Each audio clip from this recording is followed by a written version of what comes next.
आदरणीय अध्यक्ष महोदय,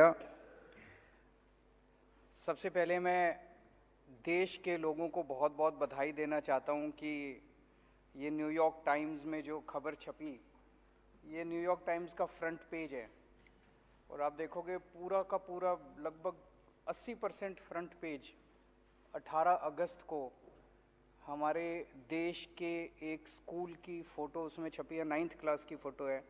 हमारे बच्चे कितने सुंदर लग रहे हैं इसमें।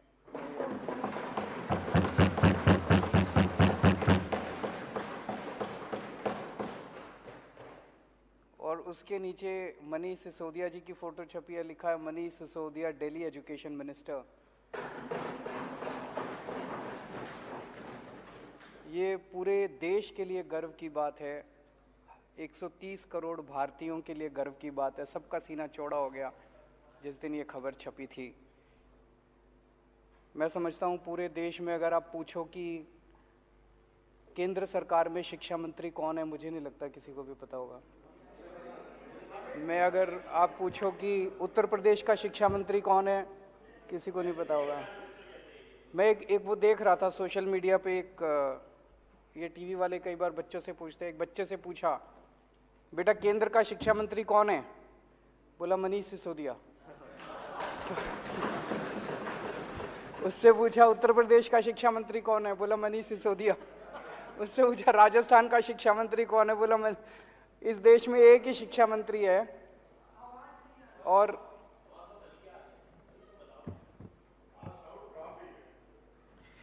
इस देश में एक ही शिक्षा मंत्री है। और अब तो ऐसे लगता है जैसे पूरी दुनिया में एक ही शिक्षा मंत्री है। अगर अमेरिका वालों से पूछो कौन शिक्षा मंत्री, तो वो भी कह रहे हैं वही मनीष सिसोदिया। तो ये हर भारतीय के लिए गौरव की बात थी, बहुत गर्व की बात थी, सब लोगों को बहुत अच्छा लगा।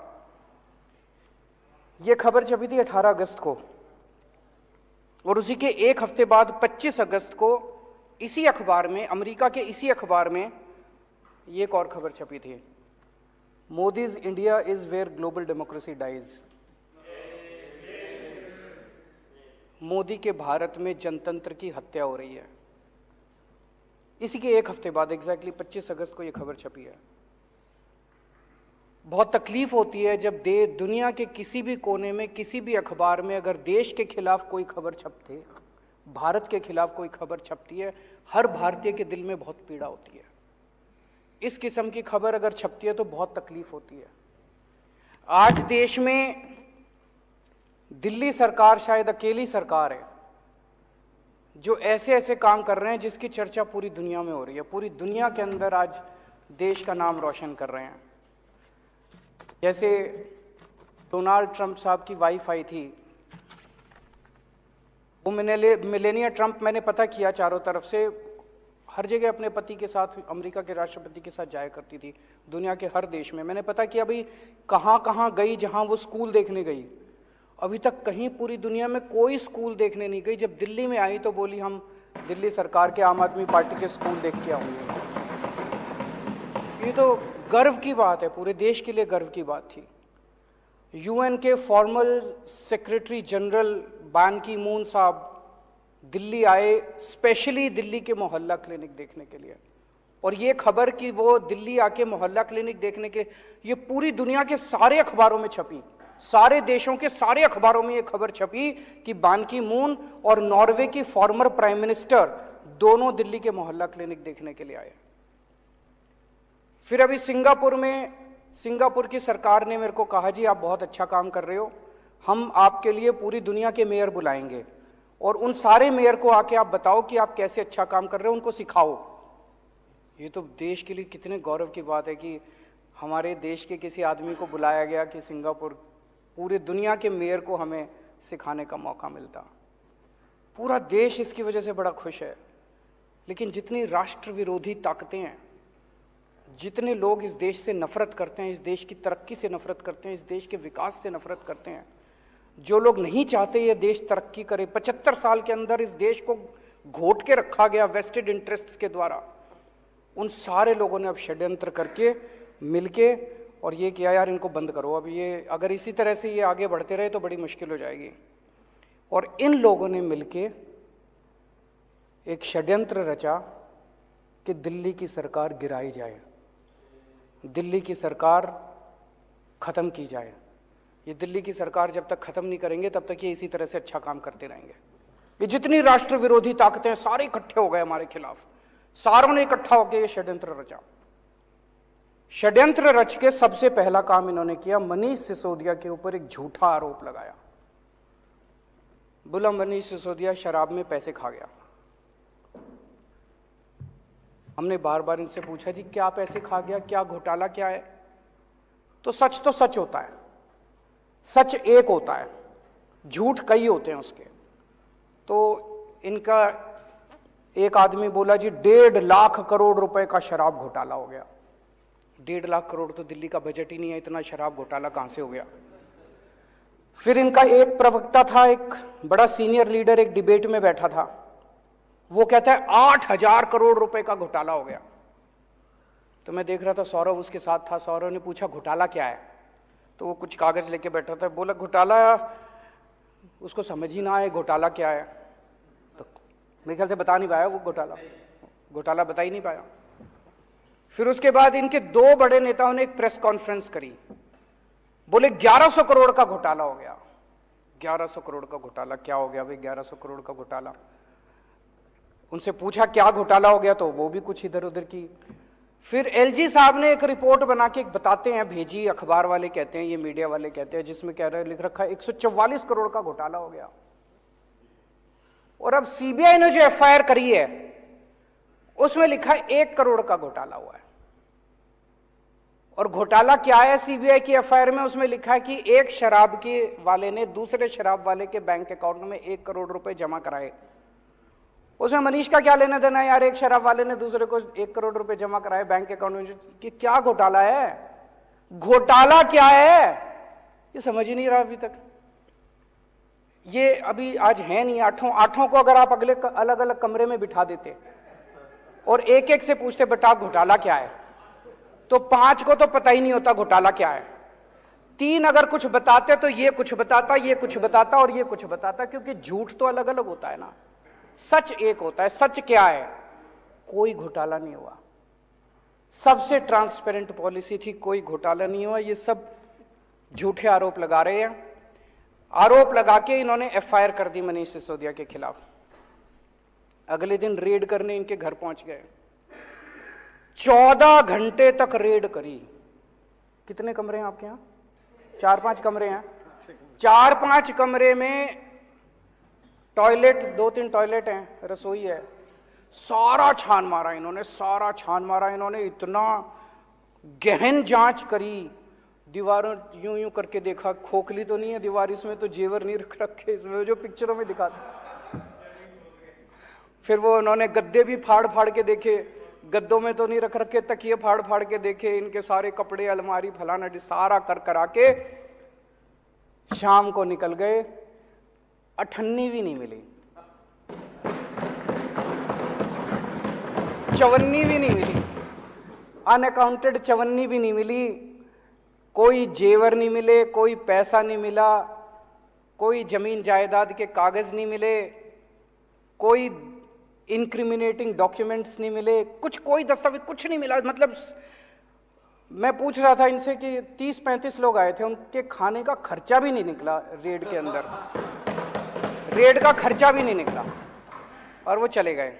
आज 7 दिन हो गए, 8 दिन हो गए रेड को, अभी तक कुछ पता नहीं चला भाई इनके यहाँ क्या निकला। कुछ नहीं निकला इनके यहाँ, पूरी की पूरी फर्जी रेड थी।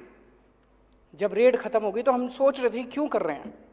अगले दिन मनीष सिसोदिया जी के पास इनका कोई आदमी संदेश भेजता है।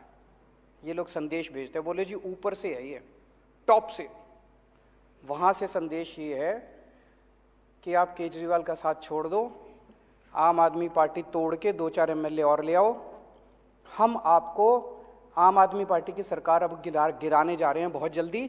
ऑपरेशन लोटस चालू है दिल्ली के अंदर, आपको हफ्ते 10 दिन के अंदर दिल्ली का मुख्यमंत्री बना देंगे। दूसरा बोले ये सारे तुम्हारे सीबीआई और ईडी के केस खत्म कर देंगे। तो इसने कहा सीबीआई ईडी के केस में तो कुछ है ही नहीं, सारा फर्जी केस है, कल तुम जांच वांच भी करके ले गए, कुछ भी नहीं मिला तुमने, मैंने कमाया नहीं, कुछ करा नहीं, तो इस केस तो तुम करते रहो, मेरे को क्या डर है। वो बोले मंत्री सीएम बनने का मेरे को कोई ख्वाब नहीं है, मैं तो शिक्षा मंत्री बन के खुश हूं। बड़ी बात है। सीएम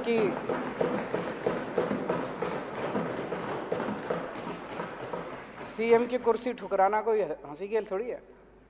नहीं तो आदमी तो सीएम की कुर्सी के लिए पता नहीं इतिहास में कितने बड़े बड़े बवंडर हुए हैं, कितने बड़े बड़े, तो सीएम की कुर्सी ठुकरा दी इन्होंने। मैंने पिछले जन्म में कुछ पुण्य किए होंगे जो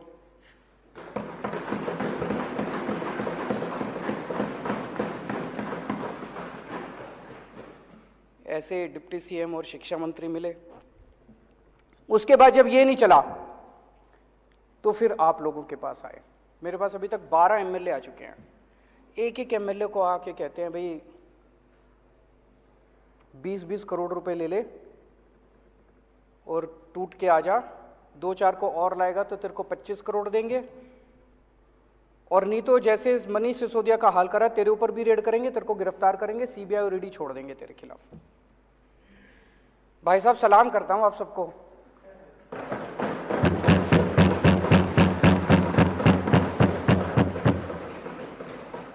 कोई नहीं टूटा, एक भी नहीं तोड़ पाई अभी तक। सारे आरोप झूठे हैं इनके। तो जो पता चला उनको एमएलए को, इन्होंने कहा भाई 40 एमएलए हमें चाहिए, 40 एमएलए तोड़ने हैं, 20-20 करोड़ रुपए एक को देंगे। 800 करोड़ रुपए इन्होंने कहीं रख रखे हैं दिल्ली में। ऑपरेशन लोटस दिल्ली इस नाम से चल रहा है, ऑपरेशन लोटस दिल्ली के नाम से इनका पूरा ये ऑपरेशन है। 800 करोड़ रुपए इन्होंने कहीं रख रखे हैं 20-20 करोड़ के हिसाब से। सब ये पूछ रहे हैं कि ये 800 करोड़ रुपए कहाँ हैं, किसके हैं। आज इस सदन में मैं बताऊंगा ये पैसे किसके हैं। आज मैं खुलासा करूंगा ये 800 करोड़ रुपए किसके हैं। लोग बता रहे हैं जी गुजरात के, पहले अभी थोड़ी देर पहले खबर आई है, एलजी साहब ने अब स्कूलों पे भी इंक्वायरी शुरू कर दी।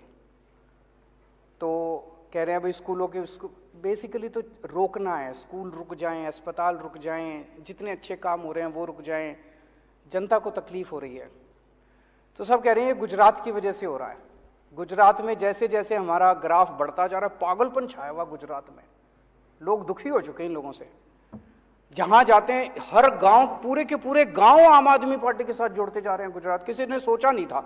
लोग तो कहते थे इनका गढ़ है, कोई गड़बड़ नहीं है, गढ़ टूट रहा है, इनका किला ढहरा है।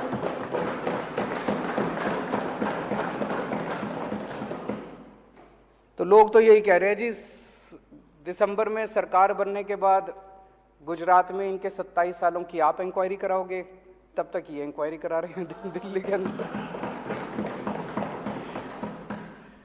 अगर आज हम गुजरात चुनाव अनाउंस कर देना भाई गुजरात चुनाव हम नहीं लड़ेंगे, ये सारी इंक्वायरी बंद हो जाएगी, सारी ईडी बंद, सीबीआई बंद, सब खत्म। उसी की वजह से हो रहा है ये। कई सरकार गिरा चुके अभी तक ये देश में। गोवा की सरकार गिराई, कर्नाटक की सरकार गिराई, महाराष्ट्र की सरकार गिराई, असम की सरकार गिराई, मध्य प्रदेश की सरकार गिराई, बिहार की सरकार गिराई, अरुणाचल प्रदेश की सरकार गिराई, मणिपुर की सरकार गिराई, मेघालय की सरकार गिराई। शहर में एक सीरियल किलर आया हुआ है जो एक के बाद मर्डर करता जा रहा है, एक के बाद एक मर्डर करता जा रहा है। जनता सरकार चुनती है, ये सरकार गिरा देते हैं। मतलब जनता को तो रौंद रखा है। महाराष्ट्र में जनता ने एक सरकार चुनी, गिरा दी। गोवा में जनता ने एक सरकार चुनी, गिरा दी। जनता के पीछे पड़े हैं और सब जगह पैटर्न एक ही है।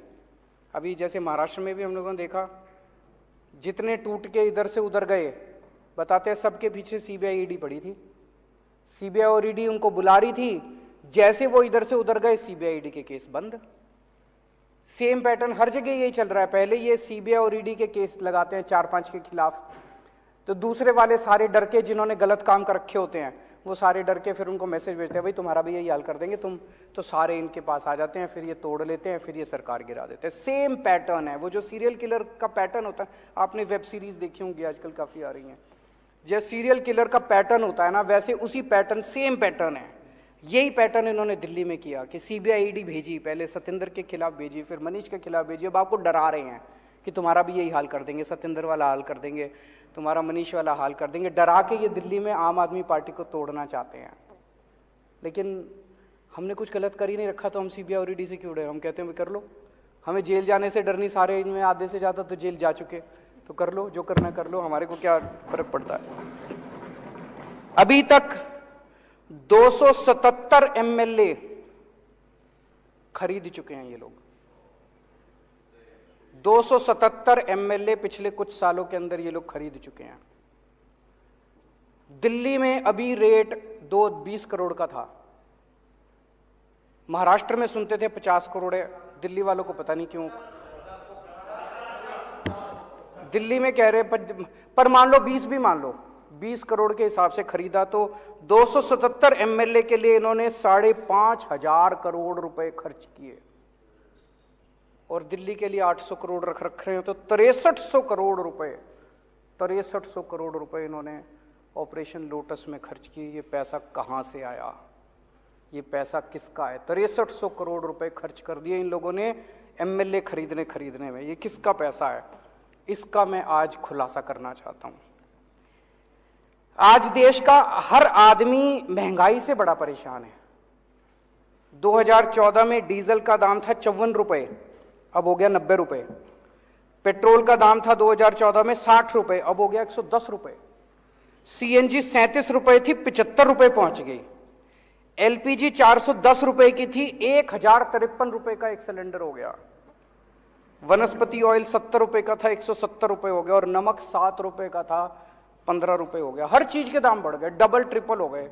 एक आम आदमी बेचारा, तनख्वाह बढ़ी नहीं है, घर कैसे चलाए तो कैसे चलाए वो? ये जितनी जीएसटी, ये जितना महंगाई हो रही है, इतना जीएसटी लगा दिया इन लोगों ने। ये सारा पैसा कहां जा रहा है? ये सारा पैसा दो चीजों में जा रहा है। एक, अपने अरबपति दोस्तों के कर्जे माफ करते हैं, और दूसरे ये एमएलए खरीदते हैं। इन दो चीजों में जा रहा है। महाराष्ट्र की सरकार गिरानी थी तो छाछ पे जीएसटी लगा दी, दही पे जीएसटी लगा दी, शहद पे जीएसटी लगा दी, गेहूं पे जीएसटी लगा दी, चावल पे जीएसटी लगा दी। अगर अपने एक दोस्त का कर्जा माफ करना होता है, पेट्रोल के दाम बढ़ा देते हैं। दूसरे के दोस्त का कर्जा माफ करना होता है, डीजल के दाम बढ़ा देते हैं। अगर गोवा की सरकार गिरानी होती है, यहां पे जीएसटी बढ़ा देते हैं। जितना पैसा जीएसटी और महंगाई की वजह से हो रहा है, पेट्रोल का दाम बढ़ रहा है, डीजल का दाम बढ़ रहा है, इसका अधिकांश पैसा केवल और केवल अरबपति दोस्तों के कर्जे माफ करने में और ये एमएलए खरीदने के अंदर जा रहा है। अब ये कह रहे हैं झारखंड की सरकार गिरने वाली है। देख लेना, शर्तिया तौर पे मैं कह रहा हूं, अगले 10 दिन के अंदर कहीं ना कहीं जीएसटी या पेट्रोल या डीजल के दाम ना बढ़ जाए तो बढ़ेंगे, और वो सारा पैसा जो है वो एमएलए खरीदने के लिए जाएगा इनका झारखंड। आज मैं देश की जनता से कहना चाहता हूं, हमारे देश की जनता जरूरत पड़े तो देश के लिए बलिदान करने को तैयार है। आज मैं देश की जनता से पूछना चाहता हूं कि क्या आप इस तरह से इनके अरबपति दोस्तों के लिए इस तरह से पैसा लुटाते रहोगे? क्या आप एमएलए खरीदने के लिए अपने बच्चों के पेट काटते रहोगे? आज अगर हमारी सेना को पैसे की जरूरत पड़े, हमारे देश के लोग एक टाइम की रोटी नहीं खाएंगे, सेना के लिए कुछ भी कर देंगे, लेकिन क्या इनके अरबपति दोस्तों के लिए हम ये करने के तैयार हैं? आज एक तरह से कई लोगों को मैं जानता हूं, कई परिवार ऐसे हैं, पहले 1.5 किलो दूध लिया करते थे दिन का, अब वो कम करके 1 किलो कर दिया जब से ये महंगाई हो रही है, जब से ये जीएसटी लगा है। कई परिवार ऐसे हैं जिन्होंने एक टाइम की सब्जी लेनी बंद कर दी, अब नमक से रोटी खा लेते हैं। तो एक तरह से गरीब का खून चूस के, और वो पैसा ये अरबपति दोस्तों को दे रहे हैं। गरीब का खून चूस के इस देश के अंदर एक आदमी की सत्ता की हवस को पूरा करने के लिए सारा का सारा पैसा इस्तेमाल किया जा रहा है। क्या देश के लोगों को यह मंजूर है? हम भारत को नंबर 1 देश बनाना चाहते हैं। हमारा मकसद है, हमारा सपना है, पूरे देश के लोगों का सपना है कि भारत दुनिया का नंबर 1 देश बनना चाहिए। भारत दुनिया का नंबर 1 देश कैसे बनेगा? जब हर बच्चे को अच्छी शिक्षा मिलेगी। सब बच्चों को पढ़ाना पड़ेगा, स्कूल खोलने पड़ेंगे, अस्पताल बनाने पड़ेंगे, सड़कें बनानी पड़ेंगी, ये सारा काम करना पड़ेगा। लेकिन जितने लोग काम कर रहे हैं इस देश के अंदर, उन सारे लोगों को अगर आप काम नहीं करने दोगे, उनको रोकोगे, उनके पीछे सीबीआई ईडी छोड़ दोगे, तो फिर देश आगे कैसे बढ़ेगा? आपने इनके ये इतनी पीसी करते हैं, आपने देखा होगा कि कोई एक प्रेस कॉन्फ्रेंस इनकी काम से रिलेटेड होती है। सारी पॉलिटिकल गाली गलौज, इसके खिलाफ उसके खिलाफ। और हमारी प्रेस कॉन्फ्रेंस देख लो, 90% हमारी प्रेस कॉन्फ्रेंस जो है काम से रिलेटेड होती है। स्कूल बना दिया जी, अस्पताल बना दीजिए, अब इतने मोहल्ले क्लिनिक खोल दीजिए, अब ये काम कर दीजिए। हम केवल काम के ऊपर करते हैं, ये केवल और केवल शुद्ध राजनीति करते हैं। ये जैसे अभी मैं देख रहा, कुछ कहते हैं कि इनके स्कूल बड़े खराब हैं, चलो हमारे खराब है, तुम अपने दिखा दो, तुम तो दिखाओ। आज वो असम के चीफ मिनिस्टर ने लिखा कि कुछ, मैंने कहा ठीक है जी मैं आ जाता हूं, असम में एक जवाब ही नहीं दे रहा वो। मैंने कहा जी मैं आ जाता हूं, आपसे सीख लेते हैं, मगर आपने कोई अच्छा काम करा है असम के ऊपर, हमारे को तो कोई ईगो नहीं है, हम सीख लेते हैं आपसे, आप हमसे सीखो, हम आपसे सीखेंगे, तभी तो देश तरक्की करेगा। ये कहते हैं हम भ्रष्टाचार के खिलाफ लड़ाई लड़ रहे हैं, जितने भ्रष्टाचारी हैं उनके खिलाफ कर रहे हैं। ये लड़ाई भ्रष्टाचार के खिलाफ नहीं है, ये लड़ाई एक आदमी के स्वार्थ की लड़ाई है, एक आदमी की सत्ता की हवस की लड़ाई है। 15 अगस्त को लाल किले पे खड़े होकर उन्होंने कहा पूरे देश को कि मैं भ्रष्टाचार की लड़ाई लड़ रहा हूं, देशवासियों मुझे आपका साथ चाहिए। साहब अगर आप भ्रष्टाचार की लड़ाई लड़ते तो आपको देशवासियों का साथ मांगने की जरूरत नहीं पड़ती। इसका मतलब आप जानते हैं कि देश आपके साथ नहीं है, आप ये जो नौटंकी कर रहे हो, इसका मतलब देश आपके साथ नहीं है, आपको मांगना पड़ रहा है। दिल्ली में मैंने भ्रष्टाचार की लड़ाई लड़ी, मैंने तो कभी नहीं कहा दिल्लीवासी खुद ही मेरे साथ हो रहे हैं, मैंने तो नहीं कहा दिल्ली वासियों मेरे को आपका साथ चाहिए। अभी कोई कल बता रहा था, एक ऑफिस में बैठा था, सरकारी ऑफिस में दिल्ली में, हमारा कोई वॉलंटियर बोला वहां पे अंदर अफसर काफी लेट कर रहा था, 1 घंटे से बिठा रखा था, तो वो आपस में बात कर रहे थे, 2-4 लोग बैठे थे, कहते इसको पता नहीं है अफसर को, अभी केजरीवाल को मैंने ट्वीट कर दिया ना, इसकी नाक में दम कर देगा। जनता को भरोसा है, हमें साथ मांगने की जरूरत नहीं पड़ रही। पंजाब के अंदर अभी हमने जिस तरह से भ्रष्टाचार के खिलाफ वार छेड़ा हुआ है, भगवंत मान ने तो कभी नहीं कहा मेरे को आपका साथ चाहिए। आपको पता है आपके साथ देश की जनता नहीं है। इस गंदगी में देश की जनता देख रही है कि आप भ्रष्टाचार के खिलाफ लड़ाई नहीं लड़ रहे, आप अपने स्वार्थ की लड़ाई लड़ रहे हैं, आप अपनी सत्ता की हवस की लड़ाई लड़ रहे हैं। मैं आज आपको 5 मुद्दे देता हूं। अगर आपकी लड़ाई भ्रष्टाचार की लड़ाई है, इन 5 में से एक के ऊपर आप जांच करा के दिखा दो, मैं मान जाऊंगा। गुजरात में जाता हूं आजकल, गुजरात में इतने पेपर लीक होते हैं, इतने पेपर लीक होते हैं, और सारे इनके आदमी कराते हैं, सारे इनके आदमी कराते हैं। जनता तंग आ चुकी है, बच्चे तंग आ चुके हैं, सुसाइड कर रहे हैं, पेपर रोज लीक हो रहे हैं और इनके लोग करा रहे हैं। एक भी आदमी पेपर लीक के मामले में जेल नहीं गया। मैं चैलेंज करता हूं, एक आदमी को दिसंबर के चुनाव के पहले आप जेल भिजवा के दिखा दो, अगर हिम्मत है तो लड़ाई आपकी भ्रष्टाचार के खिलाफ नहीं है, भ्रष्टाचार का तो आप बेनिफिशियरी हैं।